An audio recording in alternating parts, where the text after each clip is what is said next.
nosotros aprendimos las características que tiene el músculo liso. El músculo liso es especial, ¿sí? Entonces quiero que comenten, alguien me cuente qué repasó de músculo liso.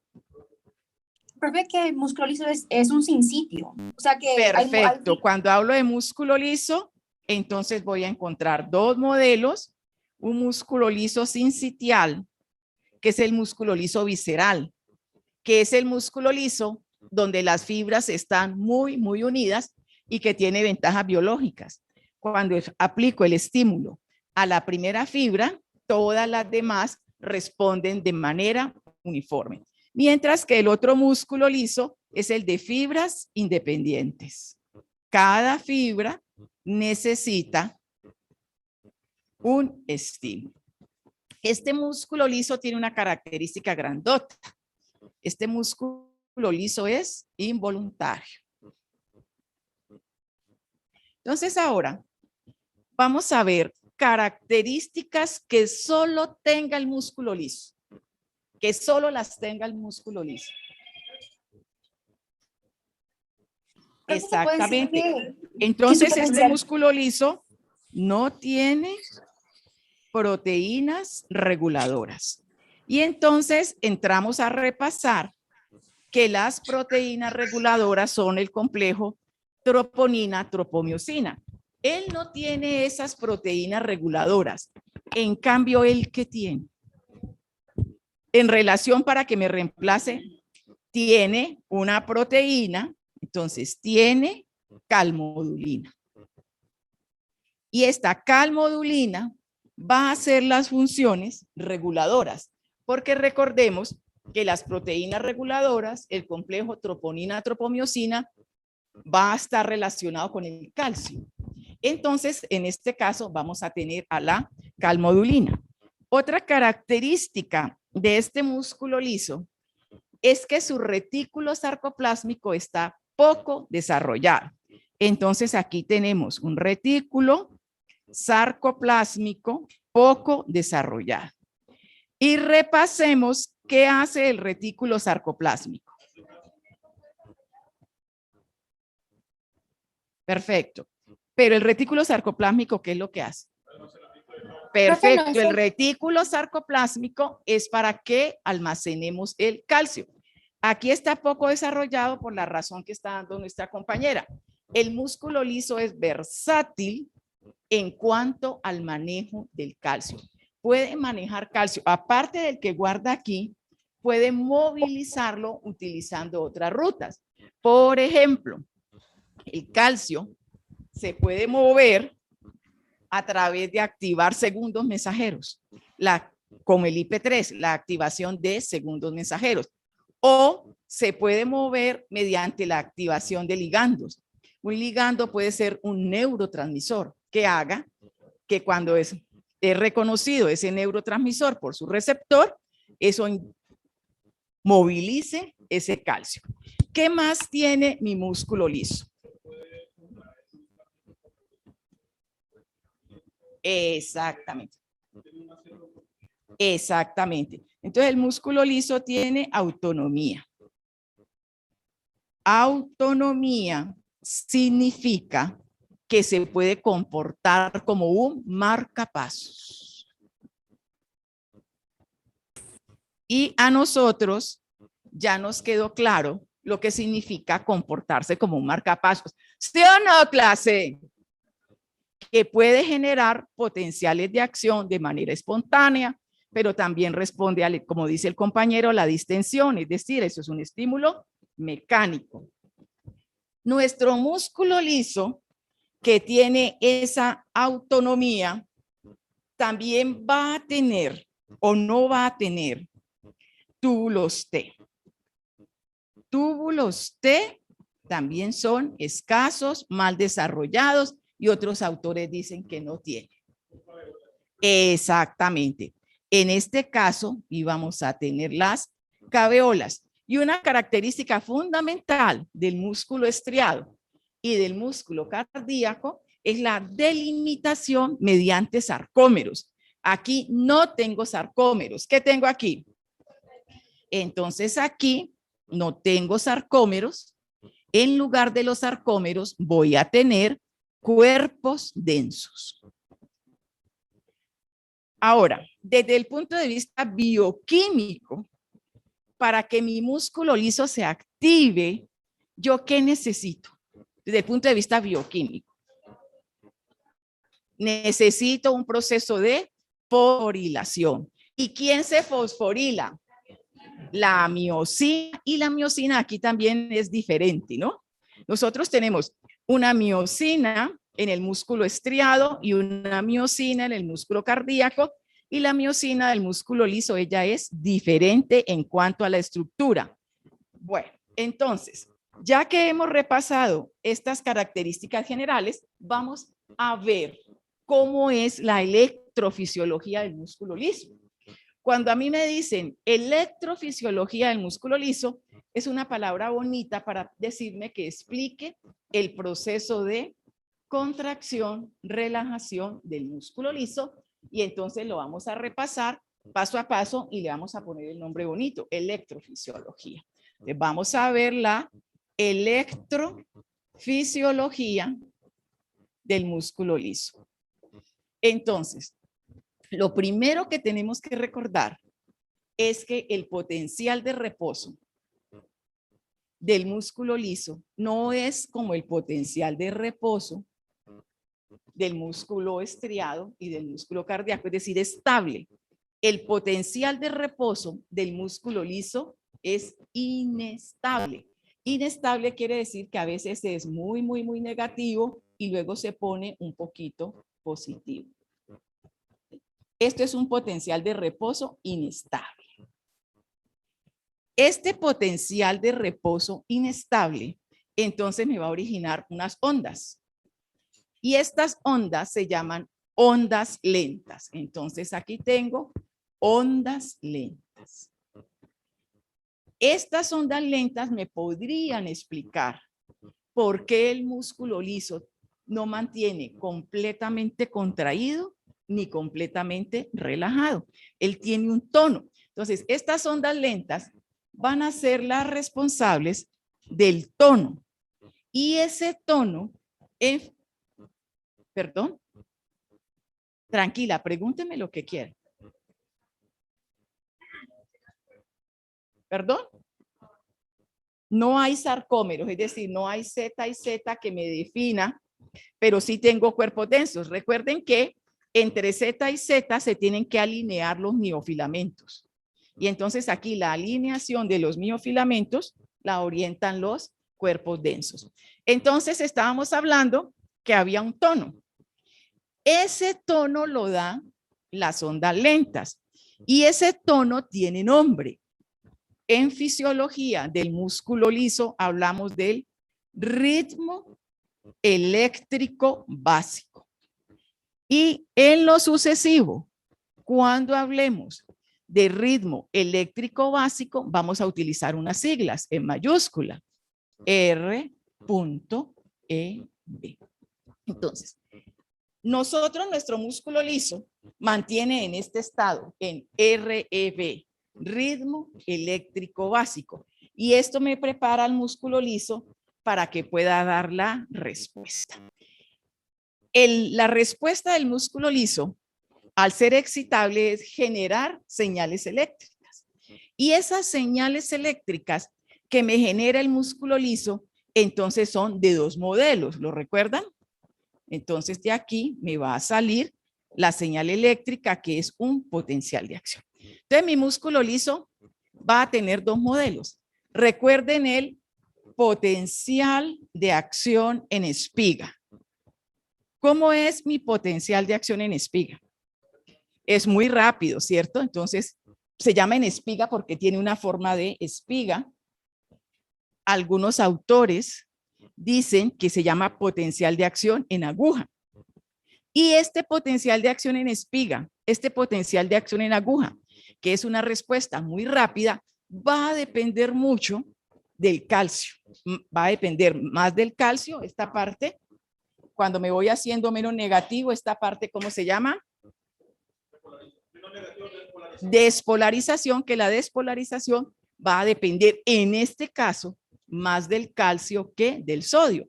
Y la razón la tenemos clara cuando dijimos que nuestro músculo liso tiene muchos recursos para movilizar ese calcio. Puedo tener un segundo modelo de potencial de acción. Perfecto. El segundo modelo de potencial de acción, como ustedes lo están recordando, es el de contracción sostenida. Y la contracción sostenida, este modelo es el que es ahorrador de ATP. Y eso es una característica del músculo liso, ahorra ATP.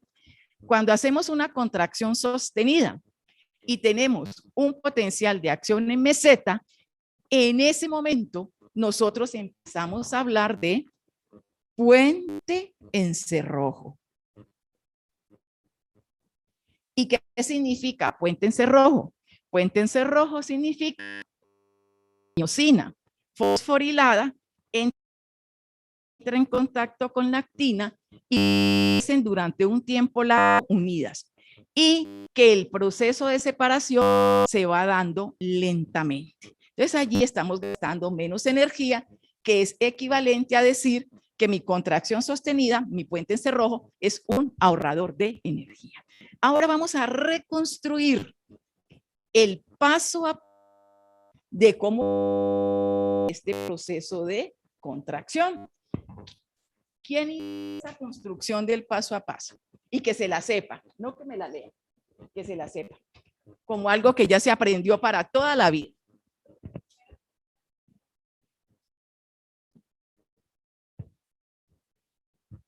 Lo primero que yo necesito es que haya un aumento de calcio. ¿Qué más? También haya un estímulo, porque como un potencial de acción, ¿no? Bueno, por diferentes rutas yo requiero un aumento de calcio, pero recuerden que también en el músculo liso hay cosas que no están muy claras, que es lo que me está diciendo Valeria, que el músculo liso lo habíamos puesto por aquí en algún lado.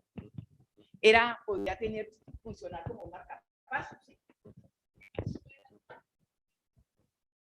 Puede ser señal nerviosa, puede ser una señal mecánica o señales aún no aclaradas del todo. Pero lo primero que debe ocurrir es lo que está diciendo la compañera, debe haber un aumento de calcio. A ese calcio se debe unir la proteína calmodulina y se me va a formar el complejo calcio-calmodulina. Una vez que se me ha formado el complejo calcio-calmodulina, ¿qué sigue? Se activa la cascada que me va a llevar a la fosforilación de la miosina. Recuerden que la miosina es una proteína grande, esa tiene una parte que es más gruesa que la otra, entonces esa se llama la parte liviana de la miosina, entonces vamos a hacer el proceso de fosforilación. Una vez que he fosforilado la miosina, ¿qué sigue?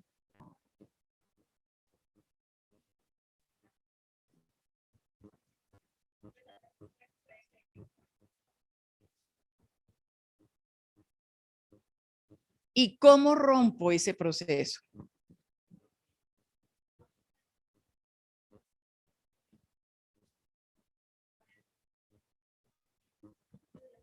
Entonces necesito unas enzimas que se llaman las fosfatasas para que rompan la fosforilación y además todo este calcio que inició el proceso, ¿qué tengo que hacer con él? Tiene que volver a su lugar de origen. ¿Y cómo vuelve ese calcio a su lugar de origen? Bueno, puede ser por unas bombas, pero también por intercambiadores, ¿sí? Entonces yo necesito intercambiadores de sodio-calcio. Si ustedes recuerdan, cuando nosotros estudiamos el proceso de contracción-relajación del músculo cardíaco, veíamos que había unos intercambiadores sodio-calcio que eran muy importantes. En el músculo liso también tengo intercambiadores de sodio-calcio y esos intercambiadores trabajan de manera diferente, ¿sí? No es uno a uno, no. Esos intercambiadores van a trabajar de manera diferente. Entonces, así como hemos repasado la electrofisiología del músculo liso, entonces de esa manera va a trabajar nuestro sistema digestivo. Para que el sistema digestivo responda Y cuando nosotros decimos responda, yo estoy diciendo que haga anillos de contracción y relajación. Entonces yo necesito varios estímulos. Un estímulo muy importante es la presencia del alimento ya transformado. Alimento transformado es lo que yo llamo el bolo alimenticio. Cuando el bolo alimenticio toca las paredes del músculo liso, eso se convierte en un estímulo muy potente y él hace contracción y hace relajación. Ese mismo bolo alimenticio que me lleva a la contracción y a la relajación, como él ocupa un espacio, al ocupar un espacio distiende la fibra muscular lisa, y habíamos dicho hace un rato que la fibra muscular lisa responde también a la distensión. Bueno, entonces, que ya repasamos esta parte, vamos ahora a estudiar las funciones del sistema digestivo. El sistema digestivo cumple muchas funciones. Me dan un minuto, busco con qué borrar el tablero para continuar.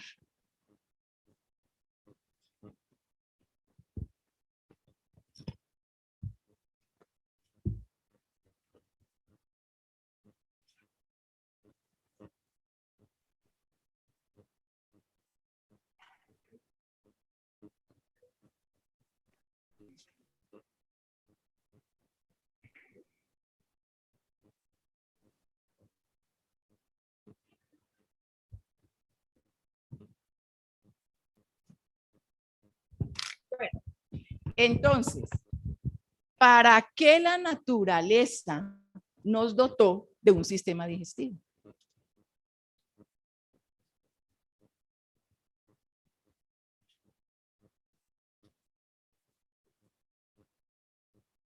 Están dormidos, están despiertos. Bien. Y los de la casa están en la cama. Sí.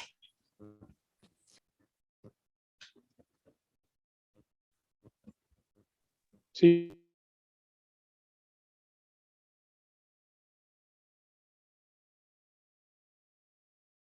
Las que nos sirven a nosotros, entonces son los carbohidratos, son las proteínas y son los lípidos. Estas moléculas son muy grandes.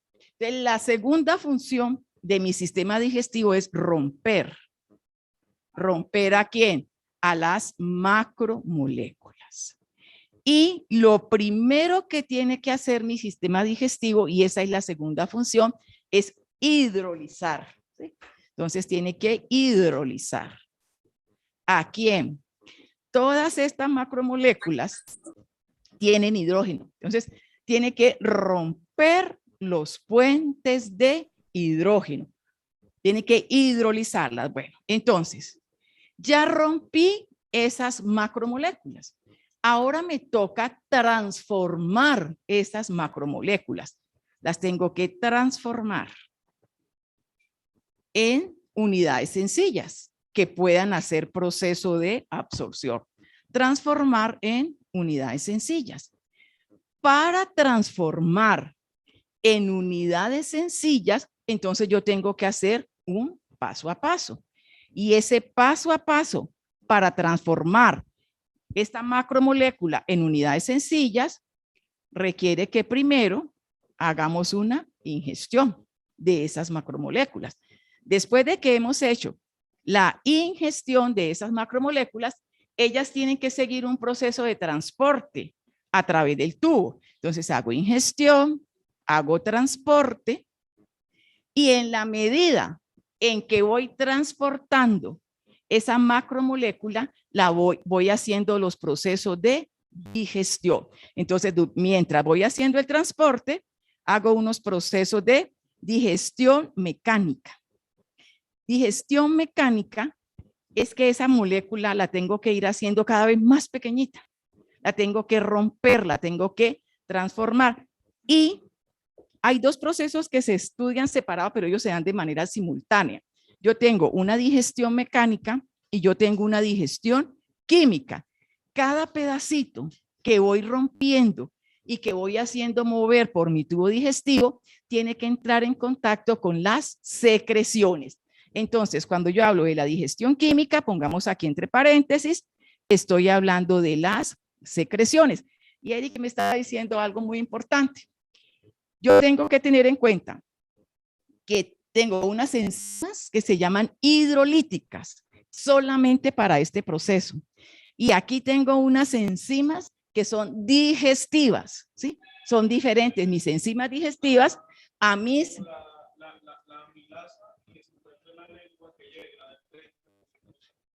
Esas son enzimas digestivas. Entonces, una vez que yo he hecho ingestión, transporte y he hecho mis procesos de digestión, ahora sí sigue la tarea. Una vez que yo hago digestión, debo llegar al proceso de absorción. No todo lo que yo he transformado ingresa a mis células. Hay productos que tienen que salir. Entonces, eso también lo hace mi sistema digestivo. Primero hacemos absorción y luego hacemos eliminación. ¿Sí? Pero la naturaleza no nos dotó solamente del sistema digestivo. Esto no. Mi sistema digestivo cumple otras funciones bien importantes que las vamos a enumerar. Por ejemplo, mi sistema digestivo cumple funciones de defensa. Y esta defensa que cumple mi sistema digestivo la hago en distintos niveles. Desde el orificio de entrada hasta el orificio de salida, nosotros tenemos unas glándulas que me van a producir una sustancia que se llama mucina. Y mucina es lo que nosotros llamamos moco. Y la mucina es protectora de que cuando mi alimento ya transformado va tocando mi músculo liso, podría dañar esas paredes. Pues no se dañan porque nosotros tenemos la producción de mucina. Y esta mucina, esta barrera de moco, es bien importante, por ejemplo, a nivel de las paredes gástricas, por el ácido clorhídrico. Entonces, nosotros frente al ácido clorhídrico tenemos varias líneas de defensa. Una de esas líneas de defensa es la mucina. Además, nosotros convivimos con un zoológico, una cantidad de microorganismos que viven dentro de nosotros. En la boca tengo, en todas partes tengo, y eso es lo que se llama la microbiota. ¿Sí? Entonces, todo ese zoológico que convive con nosotros, a lo largo de la evolución, hemos establecido como una especie de simbiosis, pero si ellos por alguna razón se cambian de lugar, entonces ahora sí me van a causar enfermedades. Entonces nosotros tenemos nuestra microbiota. Fuera de eso, nosotros tenemos, hidro de romper puentes de hidrógeno. Me perdí, ¿quién me encuentra? ¿Dónde iba? Este grupo ahí sí está dormido, pero ellos hacen un esfuerzo ahí tan lindos. Mira, ustedes me conmueven a mí muy fácilmente. Y yo digo, ay, tan lindos con ese sueño que tienen. Y ellos ahí derechitos fingiendo que me están parando bolas. Ay, Dios. Bueno, mucina, microbiota y además nosotros tenemos un sistema inmune gastrointestinal. Exactamente. Entonces tenemos el GAT. Un sistema inmune gastrointestinal y allí conviven muchas células que nos van a proteger de las enfermedades. Luego, otra cosa bien linda que tiene mi sistema digestivo es que cumple funciones endocrinas. Entonces, funciones endocrinas. Estas funciones endocrinas, entonces las tengo que separar, porque aquí en mi digestión química vienen y juegan las enzimas digestivas, pero también nosotros tenemos hormonas gastrointestinales. Por ejemplo, vamos a estudiar la gastrina, vamos a estudiar la secretina, la CCK. Esas son hormonas gastrointestinales que yo necesito para este proceso.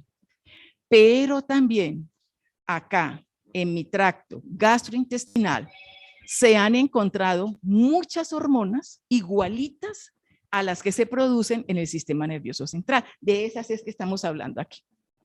de las hormonas, de los neurotransmisores que primero se describieron en el sistema nervioso central y después se supo que nosotros la tenemos en el sistema gastrointestinal. Por ejemplo, la serotonina.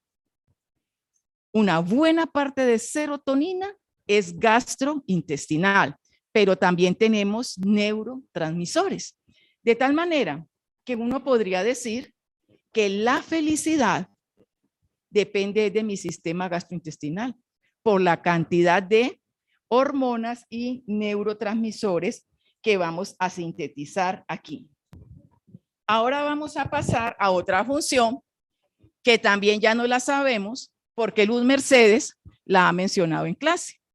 Mi sistema digestivo colabora con funciones hematopoyéticas. Esta es una función de colaboración. Entonces tiene una colaboración hematopoyética. Hematopoyética. Aprendí porque hasta un seminario hicimos de eso. Proceso de hematopoyética significa la producción de los glóbulos. Nosotros necesitamos factores de crecimiento.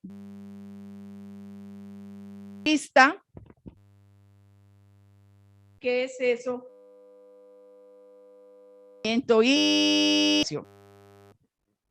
Bueno, profe, mire, venga, le acuerdo, profe. Los glóbulos rojos se originan a partir de la célula madre primitiva y que ella tiene que irse formando hasta que nosotros llegamos a la formación del eritrocito.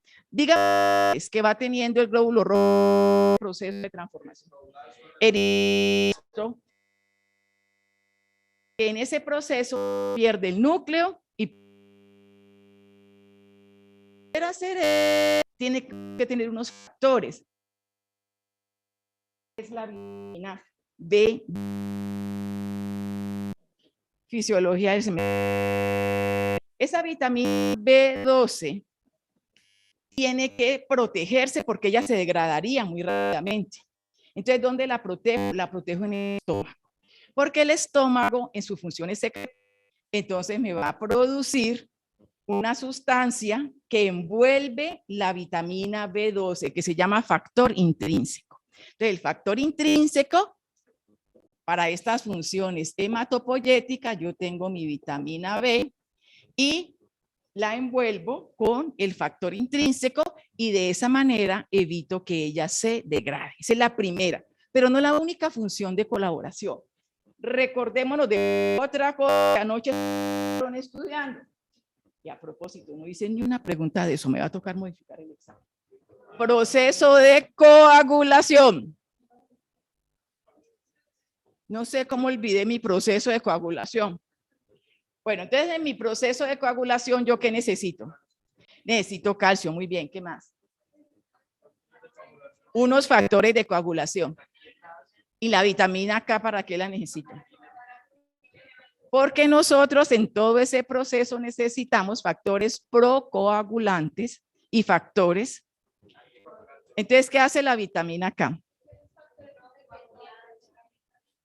¿Cuáles? ¿Cuáles son dependientes? Pero ¿cómo se llama? ¿Cómo se llama?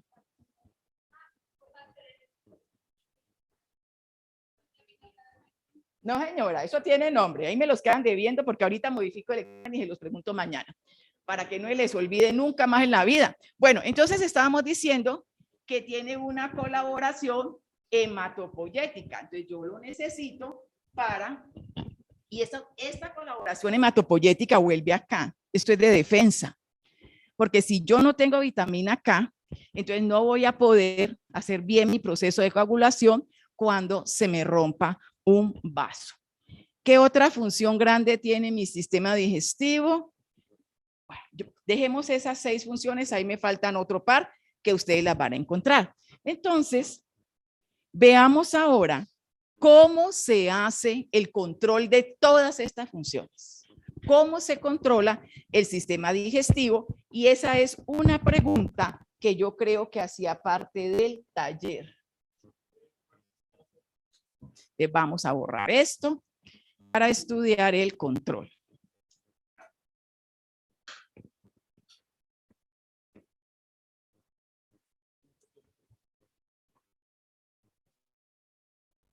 Me parece que yo la clase pasada le di la lista de los seminarios y creo que un estudiante me mandó anoche esos seminarios. Sí. Hay uno muy bonito de los niños que nacen sin orificio anal.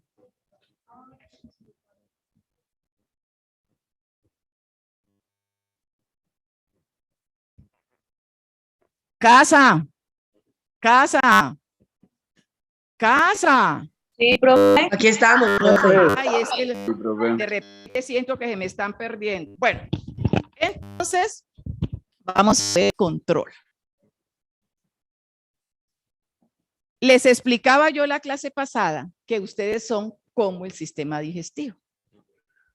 Unos adolescentes completos. Yo me mando y yo me gobierno, pero su papá y su mamá tienen control sobre ustedes, a pesar de que usted sea un yo me mando y yo me gobierno. El sistema digestivo también. Entonces, el sistema digestivo tiene su propio sistema nervioso. Entonces, tiene su propio sistema nervioso. Ese sistema nervioso que ellos tienen es el sistema nervioso entérico. Este sistema nervioso entérico, a su vez, se va a dividir en dos ramales. Vamos a tener un ramal que me va a controlar las funciones motoras y un ramal que me va a controlar las funciones secretoras. ¿Recuerdan ustedes el que se encarga de la parte motora? ¿Cómo se llama? No, todavía no. Estos son ustedes mismos. La parte motora. Eso empieza con el nombre de plexo. El plexo de Auerbach es el que me va a controlar la parte motora. El plexo de Auerbach. Y la parte secretora, el plexo de Meixner.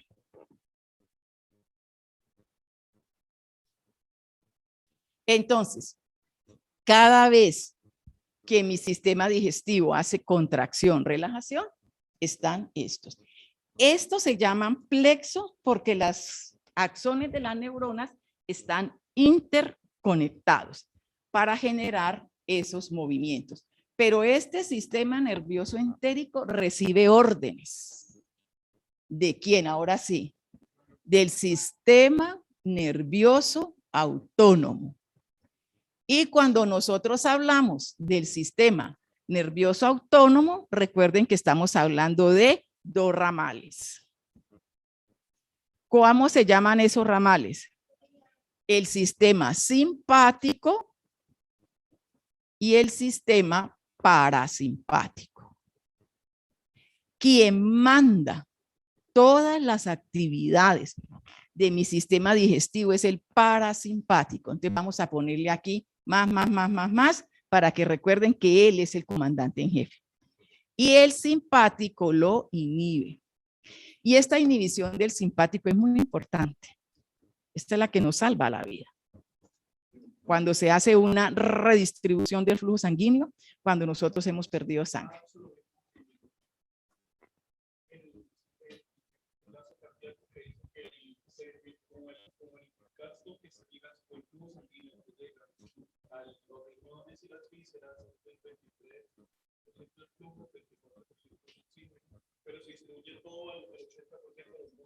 Cuando nosotros estamos en necesidad, entonces se hace esta redistribución. A su vez, nosotros tenemos un control superior sobre las funciones del sistema nervioso. ¿Recuerdan qué es lo del sistema digestivo? Perdón. ¿Recuerdan qué es lo primero que tenemos que hacer? Ingestión, ¿cierto? Entonces, ese proceso de ingestión, entonces tiene un comando por encima del sistema nervioso autónomo y está el sistema nervioso central. Entonces, mi sistema nervioso central va a comandar de distintas maneras. De un lado, yo tengo el hipotálamo. En el hipotálamo, yo tengo unos núcleos tengo el centro del hambre y tengo el centro de la saciedad. Repasito, repasito, para que esta clase se active. Nosotros tenemos unas hormonas, ¿recuerdan? La leptina, la grelina, y en esta clase, importantísima la leptina para este momento. La leptina tiene receptores en el hipotálamo, y la leptina es la que le informa al hipotálamo sobre qué, sobre mis reservas de grasa para que yo no siga comiendo. Entonces, ¿por qué nosotros comemos? Sencillo, profe, porque nos da hambre. Entonces, ¿y por qué nos da hambre? Hay muchas teorías para explicar por qué tenemos que comer, todos los animales tenemos que comer, y por qué tenemos la sensación de hambre. Durante mucho tiempo se aceptó una teoría única, y es que cuando se disminuyen los niveles de glucosa en sangre, esa caída de esos niveles de glucosa es captada por el hipotálamo y nos da la sensación de hambre. Hoy la teoría es más compleja. Dicen que para que me dé hambre, yo necesito de otros factores. Entonces, fíjese que mi ingestión depende del hipotálamo, porque allí nosotros tenemos dos centros, el centro del hambre y el centro de la saciedad. Una vez que yo hago ingestión, ahora tengo que transformar, y esa transformación va a estar controlada por el tallo cerebral. ¿Y por qué por el tallo cerebral? Porque cuando yo voy a transformar, yo necesito un reflejo de la masticación y yo necesito un reflejo de la deglución. Y la masticación y la deglución se van a integrar en el tallo cerebral. Pero esto sigue subiendo, porque cuando nosotros empezamos a preocuparnos por nuestra salud, lo primero que ustedes le van a decir a sus pacientes en unos 5 años que estén en consulta, le van a preguntar, ¿y usted qué come? ¿Usted cómo se alimenta? Porque mi estado de salud va a depender, entre otros factores, de mi dieta. Entonces nosotros tenemos la capacidad de elegir qué vamos a comer. Bueno, entre comillas, porque si no hay nada más, pues lo que llegó.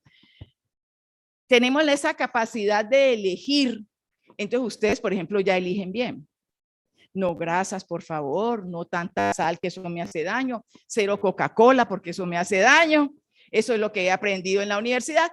Y cuando yo elijo, es porque tengo una corteza prefrontal, donde tomo decisiones libres y autónomas que me van a favorecer mi salud y mi funcionamiento. Entonces, este sería el control de mi sistema digestivo, un control propio, mi sistema nervioso autónomo. Ahora vamos a hablar, eso usted se lo sabe mejor que yo, cómo es la irrigación de mi sistema digestivo y cómo es la inervación de mi sistema digestivo. Faltan 6 minutos para las 8. Entonces, en vista del éxito, vamos a parar para que salgan, se aireen y consuman su glucosa, pero vuelven. No, ahorita. Sí.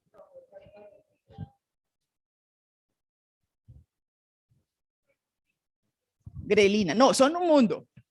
Cuando veamos la parte, eso es un seminario, creo que se llama balance energético. Balance energético. Cuando veamos balance energético, vamos a ver que son muchos neurotransmisores y muchas hormonas. Bueno, creo que un estudiante me escribió y me pidió un seminario o esfínteres, que también lo llamamos. Esos esfínteres, esas válvulas deben permanecer cerrados. Solamente se deben abrir cuando haya un cambio de presión. Es el cambio de presión lo que me va a abrir las válvulas. ¿Y qué me lleva a cambios de presión? A cambios de presión me va a llevar la presencia del alimento ya transformado, es decir, el bolo alimenticio. Ese bolo alimenticio ocupa un espacio, al ocupar un espacio genera una presión y eso es lo que me permite que se abra la válvula. Entonces, en ese momento, sin serme infiel, porque yo tolero muchas cosas, pero con la infidelidad casi poco. Si está conmigo, está conmigo. No, ¿usted es igual? ¿Él aguanta? Yo también a veces aguanto, pero no con los estudiantes, porque los estoy formando.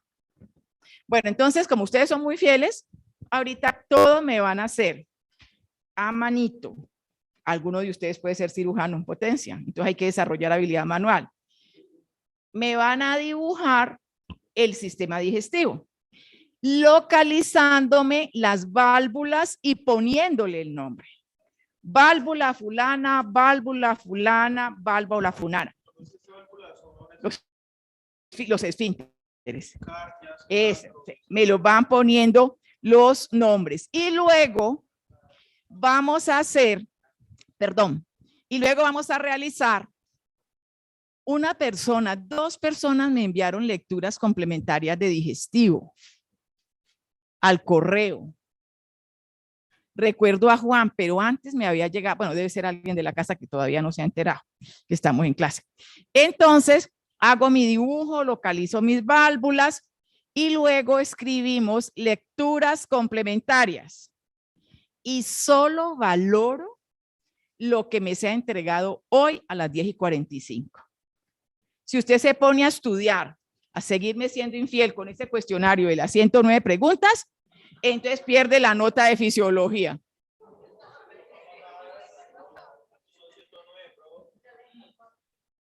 Y el profe yo me lo encontré cuando nos encontramos, creo que el jueves. Y me contó de todas las facilidades que les daba para que sacaran 5.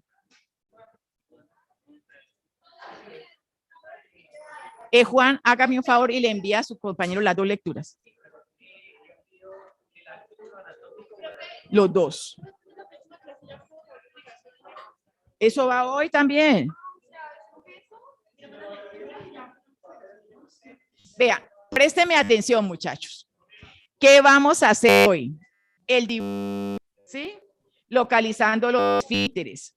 Me lo tengo que aprender. Una vez que haya hecho eso, tengo mis 2 lecturas. ¿Qué hago con la lectura? Yo primero leo y luego apunto mediante un cuadro sinóptico, no cortar y pegar, lo que aprendí de esa lectura que yo no me sabía. Después de que haga eso, tengo que, yo sé que ustedes ya lo vieron en anatomía o lo van a ver, cómo es la irrigación. Pero cuando yo vuelva, porque ahorita va a salir. ¿Cómo es la irrigación gastrointestinal? Eric, hay unas niñas que yo también les había dado el tema para que haga grupo con ellas. ¿Quiénes eran las niñas? Balance energético. Unas niñas me dijeron. ¿Lo de qué? No, pero eso ya lo rifamos. ¿Usted balance energético? No, eran unas niñas que ya lo tenían, vea, ellas. A ver. Perdón, el miércoles estaba aquí Ana María Viveros. Y con aquí estoy, Ana profe.